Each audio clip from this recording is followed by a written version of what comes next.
और चलिए एक बड़ी खबर आपको बता देते हैं देहरादून से बड़ी खबर यह है कि राज्य आंदोलनकारियों को मिल सकता है 10% का आरक्षण। कैबिनेट की सब कमेटी ने यह फैसला लिया है। ये खबर सूत्रों के हवाले से सामने आई है।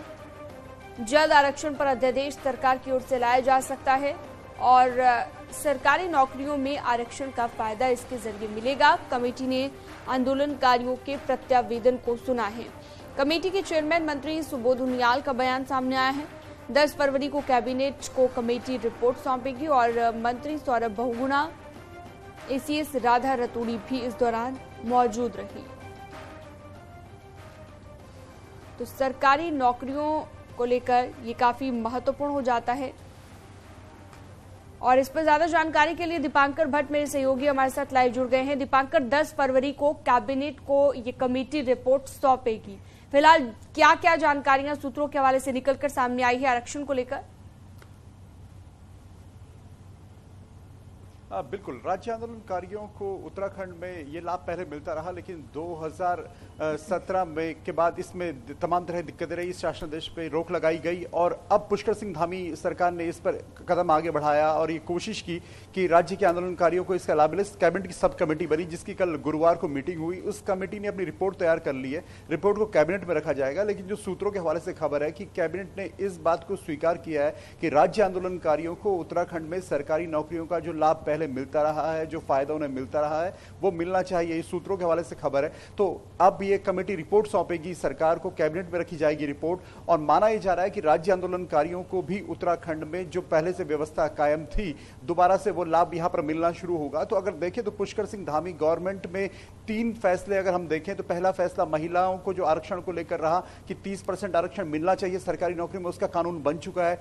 दूसरा, अब जो स्पोर्ट्स जो खिलाड़ी हैं उनको भी 4% का लाभ सरकारी नौकरी में मिलना चाहिए, उसके अध्यादेश लगभग तैयार हो चुका है, वो भी कैबिनेट में आने की तैयारी है। और अब ये तीसरी खबर जो राज्य आंदोलनकारियों से जुड़ी हुई है कि 10% इनको भी मिलना चाहिए सरकारी नौकरियों में उत्तराखंड में लाभ। तो अब 3 बड़े स्टेप यहां पर मुख्यमंत्री पुष्कर सिंह धामी की गवर्नमेंट की तरफ से ये है, जो पहले से होती रही है व्यवस्था, लेकिन उनमें थोड़े से बदलाव किए गए ताकि ये पुख्ता हो सके कि महिलाओं को, राज्य आंदोलनकारियों को और खिलाड़ियों को ये लाभ मिल सके। तो अब उम्मीद यही की जा रही है कि जो कैबिनेट होगी 10 फरवरी को, उसमें 2 अध्यादेश, खिलाड़ियों के आरक्षण से जुड़ा हुआ अध्यादेश और ये जो रिपोर्ट सौंपी गई है, ये रिपोर्ट टेबल होगी। जी, यानी कि ये भी समझा जा सकता है दीपांकर की 10 फरवरी को जो मीटिंग होगी वो काफी अहम है। खिलाड़ियों के लिहाज से अगर बात की जाए तो खिलाड़ियों को सरकार की तरफ से कोई और भी बड़ी राहत मिल सकती है क्या? इसको लेकर क्या जानकारी मिल पा रही है दीपांकर?